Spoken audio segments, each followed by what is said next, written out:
Iraq's Saddam Hussein and Libya's Muammar Gaddafi ruled for decades before being violently overthrown. But chaos followed in both countries. Today, Iraq and Libya are two of the most unstable nations in the world. That has led some to ask, would Iraq and Libya be better or worse off now if Hussein and Gaddafi were still in power? Later in the program, we will take a closer look at Libya, but we begin our discussion with Iraq. The US-led war, which started in March 2003, toppled Iraq's leader Saddam Hussein. But years of sectarian conflict and armed resistance, the US troops followed as Iraq was gripped in chaos. And an estimated 500,000 people died in that war. Now, more than 12 years later, there are some signs of normal living, but violence is still a major problem. According to the United Nations, almost 900 people were killed in terrorism and armed conflict incidents across Iraq last month. And ISIL now controls large parts of the country. To discuss all of this, I'm joined here in the studio by Taif Jany. He was born in Iraq but fled the country in 2007. He works for a group called Education for Peace in Iraq. And joining us from San Francisco is Richard Becker. He is with the group called Act Now to Stop War and End Racism. Welcome to both of you to the show. Thank you. Taif, let me start with you. Iraq in chaos right now. You know, as we mentioned, 900 people killed just in the last month alone. And that's, of course, not forgetting the 500,000 people, by one estimate who were killed during the war, many of them civilians, women, children. Question is, could all of this have been avoided if Saddam Hussein was still in power? Well, I'm not really sure if, that's a question that we can predict. But I feel like, yes, violence has been on the rise, and yes, problems continue to persist in Iraq, but I'm more interested, and I believe that we should all focus on what is happening currently in Iraq instead of like what happened then at the time 2003. We have problems. We have a displacement crisis of over 3.6 million Iraqis that have been displaced, plus the Syrian refugee crisis that continues on the rise. So we definitely have issues that we need to tackle beforehand. Right, a lot of those issues caused, of course, by the toppling of Saddam Hussein. Richard, what is your view on that? Well, I think that the U.S. invasion and occupation of Iraq in 2003, the dismantling of the Iraqi government and of the Iraqi military, which followed on after 13 years of bombing and blockade, and sanctions is too mild a term, that devastated Iraq. But the 2003 invasion, carried out with this enormous pridefulness and hubris and arrogance, opened the door to the destruction that we are witnessing today, the seizure of huge swaths of territory in Iraq and in Syria, and also in Libya, by the Islamic State. This would not have been possible without the U.S. invasion and occupation. Taif, even some of the people closely involved with that invasion and what happened subsequently in Iraq are now having second thoughts about that, saying it was a big mistake. There was an interview in a German news magazine recently, Der Spiegel, with the former U.S. Special Forces chief, Mike Flynn, who was in Iraq, and he says without the war in Iraq, Islamic State would not exist today. He says the war in Iraq was a huge mistake. And I just want to quote what he said here. He said, as brutal as Saddam Hussein was, it was a mistake to just eliminate him. This historic lesson is that it was a strategic failure to go into Iraq. History will not be and should not be kind with that decision. Well, I can tell you from my personal experience, I have lived through the war. I'm not sure how long Mark was in Iraq, but I can tell you for sure that Iraqis nowadays, they don't ask, was the war a mistake in Iraq? Would ISIS be present right now if America did not intervene in 2003? What they ask is for help. And this is what me and my colleagues at the Education for Peace in Iraq Center are doing right now, is we have issues and we're trying to tackle it. For example, we are delivering assistance to those displaced by the violence and war in Iraq. We're monitoring the latest security and humanitarian developments in the country, as well as we're trying to basically raise awareness about the issues that are happening in Iraq. And, once again, what happened, it happened. And from an Iraqi perspective, we need to move forward. And we need help from the international community to step in. You know, going back in the past and saying it was a mistake does not really change anything for Iraqis, for the sake of the people who are suffering right now. Right. It doesn't change anything. We need solutions.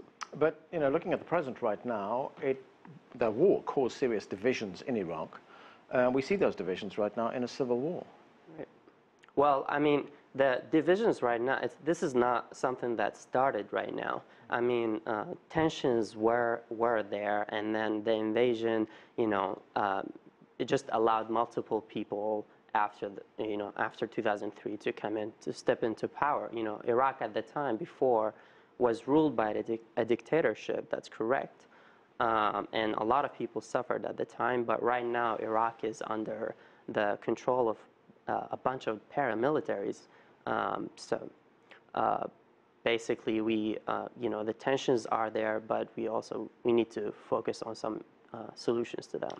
Right. Richard, we know that the war in Iraq was based on faulty intelligence at best, or outright lies at worst. How big a blunder was that?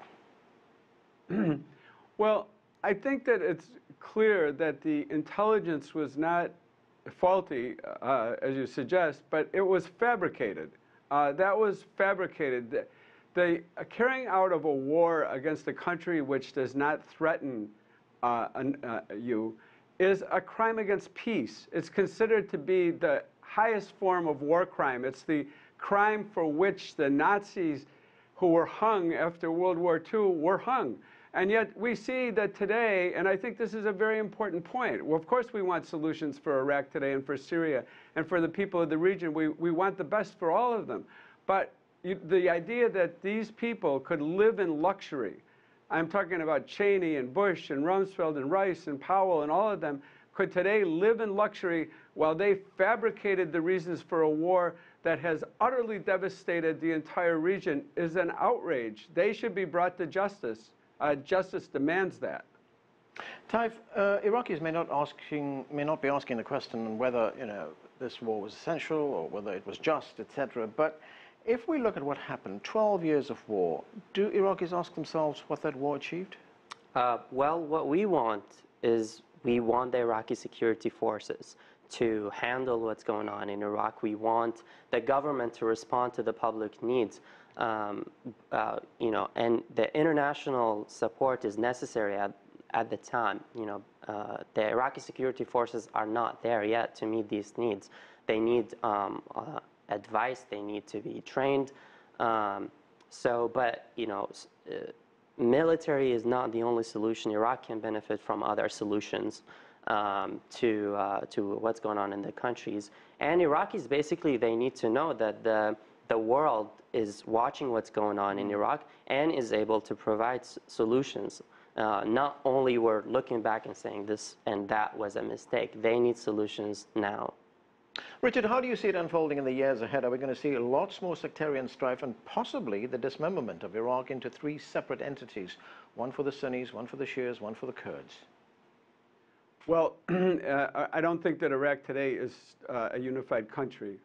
And we hope that there will be the finding of the way to reunify Iraq and for the people to work together. I mean, this is not something that's out of the imagination. The United States policy, when it came in 2003 and carried out the occupation, was to encourage sectarianism. It based its policy on a sectarian division in the country as part of a divide in order to rule strategy. We stopped hearing about Iraqis being described as Iraqis in the mass media in the United States. Everyone was a Shia or a Sunni or a Kurd. That's how it was described, and I think that's what was promoted.